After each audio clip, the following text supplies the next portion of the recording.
வணக்கம். ஸோ இந்த வீடியோவில் நம்ம என்ன பார்க்குறோம் அப்படின்னு பார்த்தீங்க அப்படின்னா, எஸ்எஸ்சியில் வந்து ஒரு முக்கியமான நோட்டிஃபிகேஷன் வந்திருக்கு. என்ன அப்படின்னு பார்த்தீங்க அப்படின்னா, SSC stenographer grade C and D அதுக்கான 2026 எக்ஸாமினேஷன்ஸ் இருக்குல்ல, அதுக்கான நோட்டிஃபிகேஷன் வந்திருக்கு. ஓகேவா? எஸ். ஸோ இதுக்கு முன்னாடி வந்துட்டு பார்த்தீங்கன்னா, நமக்கு செலெக்ஷன் போஸ்ட்டுக்கான நோட்டிஃபிகேஷன் வந்துருந்துச்சு. ஸோ அதே மாதிரி நெக்ஸ்ட் வீக்லேயே வந்து பார்த்தீங்க அப்படின்னா, stenographer group C great C and டிக்கு 2020க்கான நோட்டிஃபிகேஷனை ரிலீஸ் பண்ணியிருக்காங்க. ஸோ இதில் ரொம்ப முக்கியமான ஒன்று என்னென்னா, இந்த க்ரூஷியல் டேட்டு தான். ஓகேவா? ஸோ இந்த டேட்ஸ் ரொம்ப முக்கியமான ஒன்று. இதை வந்து நீங்கள் ரொம்ப தெளிவாக தெரிஞ்சுக்கணும். ஓகேவா? எஸ். ஸோ ஆன்லைன் அப்ளிகேஷன்ஸ் பார்த்தீங்க அப்படின்னா, உங்களுக்கு எப்போது ஸ்டார்ட் ஆகுது அப்படின்னா, ஆன்லைன் அப்ளிகேஷன்ஸ் இந்த வீடியோ பார்த்துக்கிட்டு இருக்க டைமிங்லேயே பார்க்கலாம். ஓகேவா? ஸோ 24/4 அதாவது ஏப்ரல் 24லேருந்து ஆரம்பித்து 15/5/2026. ஓகேவா? ஸோ நமக்கு ஒரு 20 டேஸ் கிட்ட தராங்க. ஓகேவா? அப்போது மே 15. ஓகேவா? ஸோ மே மாதம் இந்த 15ஆம் தேதி வரைக்கும் வந்து பார்த்திங்கன்னா, இந்த ஸ்டெனோகிராஃபர் எக்ஸாமினேஷன்ஸ்க்கான ஆன்லைன் அப்ளிகேஷன்ஸுங்கிறது ஓப்பன் இருக்கும். நிறைய பேருக்கு இந்த ஸ்டெனோகிராஃபர்னால் என்ன அப்படிங்கிற ஒரு இதுவுமே தெரியும். ஓகே. ஸோ தமிழில் பார்த்தீங்க அப்படின்னா, நம்ம இது டைப் ரைட்டிங் படிக்கிற இடத்துல வந்து சுருக்கெழுத்தர் அப்படிங்கிற மாதிரியான ஒரு இது சொல்லி கொடுப்பாங்க. ஓகே. ஸோ அது எல்லாருக்குமே தெரியும்னு நினைக்கிறேன். அந்த சுருக்கெழுத்தர் அப்படிங்கிறவங்க தான் இங்கிலீஷில் ஸ்டெனோகிராஃபர் அப்படிங்கிற மாதிரி சொல்லுவாங்க. ஓகே. ஸோ நீங்கள் ஸ்டெனோ முடிச்சிருந்தீங்க அப்படின்னா கண்டிப்பாக நீங்கள் இதுக்கு அப்ளை பண்ண எலிஜிபிள். வேறு யாரும் அப்ளை பண்ண முடியாது அப்படிங்கிறது முக்கியமான ஒன்று. ஸோ அதே போல் ஆன்லைன் ஃபீ நான் ஏற்கனவே சொல்லிட்டேன். லாஸ்ட் டேட் எப்போ அப்படிங்கிறது மே 15. ஆன்லைன் ஃபீ பேமெண்ட் பார்த்திங்க அப்படின்னா 16/5/2026. ஓகே. ஸோ ஒரு நாள் அடுத்து 16ஆம் தேதி வரைக்கும் நீங்கள் ஆன்லைன் ஃபீ கட்டிக்கலாம். யாராலும் ஆன்லைன் ஃபீ கட்டணும் அப்படிங்கிறதையும் நான் உங்களுக்கு தெளிவாக சொல்கிறேன். ஓகே. ஸோ நெக்ஸ்ட்டு பார்த்திங்க அப்படின்னா, விண்டோ ஃபார் அதாவது கரெக்ஷன் விண்டோ எப்போ ஓப்பனில் இருக்கும் அப்படின்னு பார்த்திங்க அப்படின்னா, மே 20ஆம் தேதியிலேருந்து 21ஆம் தேதி. ஓகே. ஸோ 2 டேஸ் தான். ஏன்னா எப்போவுமே மற்ற எக்ஸாமினேஷன்ஸுக்கு 2-3 நாள் கொடுப்பாங்க. பட் வந்து இங்கே வந்துட்டு ரொம்ப கம்மியான பீப்புள்ஸ் தான் அதை வந்து அப்ளை பண்ணுவாங்க. நான் ஏற்கனவே சொன்ன மாதிரி ஸ்டெனோ முடித்தவங்க மட்டும்தான் இது வந்து சுருக்கெழுத்தர் அப்படிங்கிறத வந்து முடித்தவங்க மட்டும்தான் இதை வந்து பார்த்திங்கன்னா அப்ளை பண்ண முடியும். ஓகே. ஸோ அப்படி இருக்கும் பொழுது ரொம்ப கம்மியான பேர் தான் அப்ளை பண்ணுவாங்கிறதுனால ரொம்ப கம்மியான டேஸு கொடுத்துருக்காங்க. ஓகே. ஸோ அதே போல் வந்து இதுக்கு வந்து கம்ப்யூட்டர் பேஸ்ட் எக்ஸாமினேஷன் சொல்லப்படக்கூடிய சிபிடிங்கிற ஒரு எக்ஸாமினேஷன்ஸ் இருக்கும். ஒரே ஒரு எக்ஸாம் தான். ஓகே. ஸோ ஒரே ஒரு எக்ஸாம் தான் நடக்கும். ஸோ இது வந்து எப்போ நடைபெறலாம், அதாவது எந்த மாதத்துலேருந்து நடைபெறலாம் அப்படிங்கிற டென்டேட்டிவாக சொல்கிறாங்கன்னா, ஜூலை அல்லது ஆகஸ்ட் மாதம், இந்த 2 மாதத்தில் வந்துன்னா கண்டிப்பாக நடைபெற வாய்ப்பு இருக்குது. ஓகே. ஸோ அதே போல் வந்து இப்போ டோல் ஃப்ரீ நம்பர், உங்களுக்கு இந்த எக்ஸாம் பற்றியான சந்தேகங்களோ அல்லது அப்ளை பண்ணுறதுல எதுவும் சந்தேகங்கள் இருந்துச்சு அப்படின்னா அதுக்கான ஒரு டோல் ஃப்ரீ நம்பர் தான் இந்த நம்பர். ஓகே. ஸோ 1800-309-3063 அப்படிங்கிற இந்த டோல் ஃப்ரீ நம்பர் கொடுத்துட்டாங்க. ஸோ இதுலேயுமே நீங்கள் சந்தேகங்களை தீர்த்துக்கலாம். ஸோ உங்களுக்கு வேறு எதுவும் சந்தேகங்கள் இருந்துச்சு அப்படின்னாலும் நம்ம கமெண்ட் பாக்ஸில் எழுதுங்க.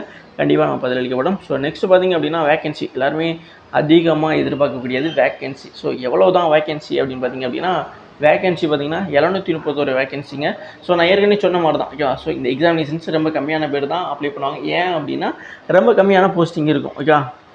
இது கம்மியான போஸ்டிங் சொல்ல முடியாது, ரொம்ப கம்மியான பேர் தான் இந்த ஸ்டெனோகிராஃபர் அப்படிங்கிற ஒரு விஷயத்தை படிச்சிருப்பாங்க. ஸோ அதனால் அந்த இதுக்கு வந்துனா ரொம்ப கம்மியான வேகன்சி போட்டிருக்காங்க. கண்டிப்பாக வந்துனா இந்த வேகன்சிங்கிறது ஃப்யூச்சரில் ரிவைஸ் பண்ண வாய்ப்பு இருக்குதுன்னு நினைக்கிறோம். ஓகே. எஸ். ஸோ வேறு என்ன முக்கியமான விஷயம் அப்படின்னா, ரிசர்வேஷன்ஸ். ஸோ இதில் வந்துட்டு எல்லாருக்குமான ரிசர்வேஷன்ஸுமே இதில் வந்து இருக்குது. ஓகேவா? So SC, OBC, economic section, ex servicemen, இந்த மாதிரி உள்ளவங்களுக்கு எல்லாருக்குமே இதில் ரிசர்வேஷன்ஸும் இருக்குது. ஸோ நெக்ஸ்ட்டு பார்த்திங்க அப்படின்னா, அப்படியே கீழே வந்துடுங்க. ஸோ இந்த கிரேடு சி அண்ட் டி இருக்குல்ல, ஸோ அது எல்லாமே வந்துட்டு எந்தெந்த டிபார்ட்மெண்ட்லலாம் வரும் அப்படிங்கிறதையும் வந்து நம்ம தெரிஞ்சுக்க முடியும். அதே மாதிரி ஏஜ் லிமிட்டு. ஸோ இங்கே ஏஜ் லிமிட் பார்த்திங்க அப்படின்னா உங்களுக்கு 1/8/2026. ஓகே. ஸோ ஜூலை மாதம் ஆகஸ்ட் மாதம் இருக்குல்ல, அந்த தேதியை பேஸ் பண்ணி வந்து பார்த்திங்கன்னா இதுக்கான ஏஜ் ரிலாக்ஸேஷன் வந்து சொல்கிறாங்க. ஓகே. ஸோ ஆகஸ்ட் 1, 2026 பேஸ் பண்ணி பார்த்திங்க அப்படின்னா உங்களுக்கு ஏஜ் வந்துட்டு 18லேருந்து 30 வயசுக்குள்ளே இருக்கக்கூடும். ஓகே. ஸோ புரிஞ்சுக்கிறேங்க. அதாவது எந்த டேட்டு, இப்போ நிறைய பேருக்கு அந்த இயர்ஸ் வச்சு கன்ஃபியூஷன் இருக்கும். ஓகே. ஸோ நீங்கள் வந்து பார்த்திங்கன்னா 2/8/1996லேருந்து 1/8/2008 பிறந்தவங்களா இருந்தீங்க அப்படின்னா கண்டிப்பாக வந்து நீங்கள் எலிஜிபிள் தான். ஸோ இதுக்கு வந்து 2 இது நான் என்ன சொன்னால், ஸ்டெனோகிராஃபர் குரூப் சிக்கு வந்து பார்த்திங்கன்னா இந்த ஏஜ் 96, இந்த 2/8/1996லேருந்து 1/8/2008 நீங்கள் பிறந்தவங்களா இருக்கணும் அப்படின்னு சொல்லிட்டு, ஏன்னா இங்கே 18லேருந்து 30 வயசுக்குள்ள வந்து அப்ளை பண்ண முடியும். அதே இது வந்து பார்த்தீங்கன்னா ஸ்டெனோகிராஃபர்லேயே குரூப் டிங்கிற ஒன்று இருக்குது. ஸோ அதுக்கு வந்து 18லேருந்து 27 வயசுக்குள்ளே வந்து இருக்கணும். அதாவது இதுவுமே வந்து அந்த 1/8/2026 பேஸ் பண்ணி தான் வந்து இருக்குது. ஓகேவா? எஸ். ஸோ இந்த இதுக்கானதுமே பார்த்திங்கன்னா 2/8/1999லேருந்து 1/8/2008 பிறந்தவங்கள நீங்கள் இருந்தீங்க அப்படின்னா கண்டிப்பாக அந்த ஸ்டெனோகிராஃபர் குரூப் டி வந்து பார்த்தீங்கன்னா அப்ளை பண்ண eligible. Okay. Yes. So age பற்றியான எந்த ஒரு சந்தேகம் இருக்காதுன்னு நினைக்கிறேன். ஸோ உங்களுக்கு எதுவும் சந்தேகங்கள் இருந்தாலும் கீழே கமெண்ட் பண்ணுங்கள். ஓகே, ஸோ எஸ்சிஎஸ்டிக்கான ஏஜ் ரிலாக்ஸேஷன் அப்படின்னு பார்த்திங்க அப்படின்னா 5 வருஷம், ஓபிசிக்கானது 3 வருஷம், பிடபிள்யூடி அன்ரிசர்வ்டு எக்கனாமிக் வீக்கர் செக்ஷனுக்கு வந்து 10 வருஷம், பிடபிள்யூடி ஓபிசி வந்து 13 வருஷம், பிடபிள்யூடி எஸ்சிஎஸ்டி வந்து 15 வருஷம். ஓகே, ஸோ இந்த மாதிரி ஏஜ் ரிலாக்ஸேஷனும் இருக்குது. ஸோ அதை நீங்கள் எந்த கேட்டகரி அதுக்கேற்ற மாதிரி வரும் நீங்கள் பார்த்துக்கிற மாதிரி இருக்கும். ஓகே, ஸோ அடுத்து வந்து பார்த்திங்கன்னா அப்படியே கீழே போயிருங்க. கீழே வந்துட்டிங்க அப்படின்னா அப்படியே வாங்க அடுத்து எல்லாருமே எதிர்பார்க்கக்கூடியது எந்த இப்போ வந்துட்டு நம்ம செலெக்ஷன் போஸ்ட் இருந்துச்சு பார்த்தீங்களா, அதில் வந்துட்டு எக்ஸாமினேஷன்ஸில் சில மாற்றங்கள்லாம் பண்ணியிருப்பாங்க. அந்த மாற்றம் வந்து பார்த்தீங்கன்னா இதுலேயுமே இருக்கா அப்படின்னு பார்த்தீங்க அப்படின்னா கண்டிப்பாக இருக்குதுங்க. இப்போ வந்துட்டு எஜுகேஷன் குவாலிஃபிகேஷன், இப்போ ஸ்டெனோகிராஃபர் அப்படின்னா பேசிக்காக என்ன மாதிரியான எஜுகேஷன் குவாலிஃபிகேஷன் இருக்குன்னு பார்த்தீங்க அப்படின்னா நீங்கள் 1/8/2026 அடிப்படையில் வந்து பார்த்தீங்கன்னா 12th, ஓகே, ஸோ 12th முடிச்சுக்கணும் அல்லது அதுக்கு ஈக்குவலாக டிகிரியோ முடிச்சிருந்தாலும் ஓகே தான். பட் வந்துட்டு அவங்களுக்கு என்ன தேவை அப்படின்னா இந்த 12th அல்லது 12th மேலே படிச்சிருந்தும் நீங்கள் வந்து பார்த்தீங்கன்னா ஸ்டெனோகிராஃபர் அப்படிங்கிற ஒரு விஷயத்தை முடிச்சு இருக்கணும். ஓகேவா, ஸோ ஏன்னா அது ரொம்ப முக்கியமான ஒன்று. அந்த சுருக்கெழுத்து தெரிஞ்சோனால அந்த விஷயத்தை முடிச்சிருந்தீங்கன்னா மட்டும்தான் இதை அப்ளை பண்ண முடியும்.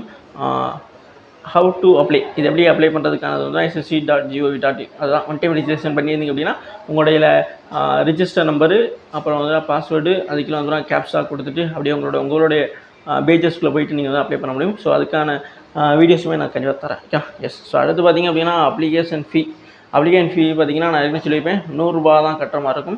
இந்த 100 ரூபா வந்து பார்த்தீங்கன்னா யார் கட்டணும் அப்படிங்கிறத நம்ம தெரிஞ்சுக்கலாம், கட்டக்கூடாதுங்கிறதையும் தெரிஞ்சுக்கலாம். இப்போ யார் இந்த 100 ரூபா கட்டக்கூடாது அப்படிங்கிறது பார்த்தீங்கன்னா விமன், நீங்கள் பெண்களாக எந்த கேட்டகரியாக இருந்தாலும் சரி, SC ST, OBC, economic weaker section, இந்த மாதிரி எந்த கேட்டகரியாக இருந்தாலும் பெண்களாக இருந்துட்டிங்க அப்படின்னா கண்டிப்பாக அந்த 100 ரூபா நீங்கள் கட்ட தேவை கிடையாது. அதே போல் வந்து ஷெட்யூல் கேஸ்ட்டை சேர்ந்தவங்க, schedule tribe, benchmark disability, ESM இந்த மாதிரி உள்ளவங்களும் ஆண்கள் பெண்கள் இருவருமே வந்து பார்த்தீங்கன்னா கட்ட தேவையில்லை அப்படிங்கிறது தான் ரொம்ப முக்கியமான ஒன்று.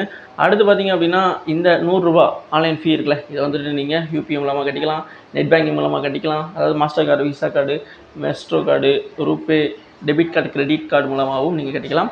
ஆன்லைன் ஃபீ கட்டுறதுக்கு ஏற்கனவே நான் சொல்லியிருப்பேன், லாஸ்ட் டேட் என்ன அப்படின்னா 16/5/2026 தான் லாஸ்ட் டேட்டு. அப்படியே கீழே வந்துடுங்க. வேறு எதுவும் அதை பற்றி சந்தேகம் இருக்காதுன்னு நினைக்கிறேன். அதே போல் கரெக்ஷன் விண்டோ, இப்போ இங்கே கரெக்ஷன் விண்டோ பயன்படுத்துறதுக்கு தேதி சொல்லியிருந்தாங்கல்ல, 20/5/2026 21/5/2026 வரைக்கும் நீங்கள் கரெக்ஷன் விண்டோ பயன்படுத்திக்க முடியும். ஸோ இதுக்குமே வந்து பார்த்திங்க அப்படின்னா சில கட்டணங்கள் வந்து வசூல் பண்ணுறாங்க. ஓகேவா, ஸோ எப்போதும் போல தான் நீங்கள் ஃபஸ்ட்டு டைம் வந்து பார்த்திங்கன்னா திருத்துறதுக்கு 200 ரூபா. ஓகேவா, ஸோ இது வந்து ஸ்டாண்டர்டாகவே இருக்குது. ஃபஸ்ட்டு டைம் கரெக்ஷன் பயன்படுத்துறதுக்கு 200 ரூபாயும், மறுபடியும் 2வது முறையாக நீங்கள் வந்து அதில் இன்னும் சேஞ்சஸ் பண்ணணும்னு நினச்சிங்க அப்படின்னா அதில் 500 ரூபா மறுபடியும் 2வது டைம் பண்ணுறதுக்கு வந்து வாங்குறாங்க. ஓகேவா, ஸோ இந்த தேவையில்லாத சார்ஜஸ் வந்து பார்த்தீங்கன்னா நீங்கள் தவிர்க்கணும் அப்படின்னா அப்ளை பண்ணும்பொழுது டைம் அப்ளை பண்ணும்பொழுது சரியாக பண்ணிடுறதுங்கிறது பெஸ்ட்டு தான். ஸோ இந்த அமௌண்ட் எல்லாத்தையுமே வந்து நீங்கள் யூபிஐ மூலம், net banking, credit card, debit card மூலமாகவும் கட்ட முடியும். ஓகே, ஸோ அடுத்து பார்த்திங்க அப்படின்னா எக்ஸாம் சென்டர்ஸ் முக்கியமானதான். அதான் தமிழ்நாட்டில் பொறுத்த வரைக்கும் சென்னை, திருச்சி, கோயம்புத்தூர், அதே போல் சேலம் இந்த மாதிரியான இடங்களில், திருநெல்வேலி இந்த மாதிரி இடங்களில் போடுறாங்க. ஓகே, ஸோ உங்களுக்கு நியர்பையாக இருக்கக்கூடிய ஊர்களில் வந்து பார்த்தீங்கன்னா நீங்கள் 3 ஊர்களை கொடுக்குற மாதிரி இருக்கும். ஸோ அதில் 1, 2வது இடத்துல உள்ள ஊர்களை வந்து கண்டிப்பாக வந்து போட்டுருவாங்க. எப்போவாச்சும் மட்டும்தான் 3வது ஊருக்கு கொடுப்பாங்க. ஓகே, ஸோ வணக்கம். அடுத்து பார்த்திங்க அப்படின்னா நமக்கு ஸ்கிம்ஸ் ஆஃப் எக்ஸாமினேஷன்ஸ், இது ரொம்ப முக்கியமான ஒன்றுங்க. ஸோ வேறு மாதிரியான பேட்டர்ன் இருந்துச்சு. இப்போது இந்த செலெக்ஷன் போஸ்ட் நோட்டிஃபிகேஷன்ஸ்க்கு அப்புறம் வந்து நிறைய மாற்றம் கொண்டு வந்திருக்காங்க. ஜென்ரல் இன்டெலிஜென்ட் ரீசனிங் அப்படிங்கிறது ஒன்று இருக்குது. அதில் 50 கொஸ்டின்ஸ் இருக்கும். மேக்ஸிமம் மார்க் பார்த்திங்கன்னா 50 தான். இங்கே வந்துட்டு முக்கியமான ஒன்று மேக்ஸ் இருக்காது. ஓகே, ஸோ இந்த ஸ்டெனோகிராஃபர் எக்ஸாமினேஷன்ஸ் பார்த்தீங்கன்னா மேக்ஸுங்கிறதே இருக்காது. நீங்கள் மேக்ஸில் வீக் அப்படின்னா கண்டிப்பாக வந்து நீங்கள் இதை வந்துட்டு நீங்கள் ட்ரை பண்ணலாம். ஓகே, ஸோ அடுத்து பார்த்தீங்கன்னா ஜென்ரல் அவேர்னஸ், இதுலேயுமே 50 கொஸ்டின்ஸ் இருக்கும். 50 மார்க், ஒரு கொஸ்டின்ஸ் 1 மார்க் வீதம். இங்கிலீஷ் லாங்குவேஜ் அண்ட் காம்ப்ரிஹென்ஷன், இங்கிலீஷில் வந்து 100 கொஸ்டின்ஸ் இருக்கும். ஒரு கொஸ்டின்ஸ்க்கு 1 மார்க் வீதம், 100 மார்க் வரும். இங்கே டோட்டலாக வந்து பார்த்தீங்கன்னா 2 hours வந்து கொடுப்பாங்க நார்மலான பீப்புள்ஸ். ஓகேவா, ஸோ இங்கே வந்து செக்ஷன் டைமுங்க. ஓகேவா, ஸோ ஃபஸ்ட்டு 1 hour வந்து பார்த்தீங்கன்னா பார்ட் 1 அப்படிங்கிறத வந்து இருக்கும். ஓகேவா, பார்ட் 2 அடுத்து வந்து பார்த்தீங்கன்னா 2 hours வந்து செக்ஷனல் டைமர் வந்து பார்த்தீங்கன்னா இருக்கும் 30 minutes each for part 1 and part 2. ஓகேவா, ஸோ அந்த 1 மணி நேரம் இருக்குல்ல, அதை வந்து பார்த்தீங்கன்னா பார்ட்டாக பிரித்து கொடுப்பாங்க. அப்படிங்கிற செக்ஷனல் டைமுங்கிறது கண்டிப்பாக இருக்கும் அப்படிங்கிறத இங்கே சொல்லிவிட்டார். ஓகே, ஸோ அதனால் செக்ஷனல் டைமுங்கிறது இனிமேல் வரக்கூடிய எல்லா எக்ஸாமினேஷன்ஸ்லாம் இருக்கும். ஏற்கனவே நம்ம சொல்லியிருந்தோம்னா செலெக்ஷன் போஸ்ட்லேயுமே ஒவ்வொரு டாப்பிக்குமே 15 minutes அப்படின்னு சொல்லிட்டு 1 hour கால்குலேட் பண்ணியிருக்காங்கன்னு. ஸோ அதனால் இங்கே இருக்கக்கூடிய கொஸ்டின் பார்த்திங்க அப்படின்னா உங்களுக்கு ஆப்ஜெக்டிவ் டைப்பில் மல்டிபிள் சாய்ஸஸில் இருக்கக்கூடியதாக தான் இருக்கும். இதில் நெகட்டிவ் மார்க்குங்கிறது ரொம்ப முக்கியமான ஒன்றுங்க. 0.25 மார்க்ஸ் சொன்னால் நெகட்டிவ் மார்க். நீங்கள் ஒரு கொஸ்டின்ஸை 4:1 அப்படிங்கிற மாதிரியான ரேஷியோவில் வந்து தான் இங்கே வந்து இருக்கிறாங்க. அதே போல் அடுத்ததாக வேறு என்ன மாதிரியான விஷயம் முக்கியமானது இருக்குது? சிலபஸை பொறுத்த வரைக்கும் எப்போவுமே எஸ்எஸ்சிக்குள்ளே தான். இப்போ ரீசனிங்காக நார்மலாக உள்ள வெர்பல் அண்ட் நான் வெர்பல் அது ரெண்டுமே வரும். ஜென்ரல் அவேர்னஸ் பார்த்திங்க அப்படின்னா அதுவுமே ஹிஸ்ட்ரி, ஜாகிரஃபி, எக்கனாமிக்கு எல்லாமே வந்துடும். கரண்ட் அஃபேர்ஸ் வரும், பாலிட்டி எல்லாமே வந்துடும் வரக்கூடியதாக இருக்கும். ஸோ இங்கிலீஷ் லாங்குவேஜை பொறுத்த வரைக்கும் இந்த 100 கொஸ்டின்ஸ் கேட்குறாங்க.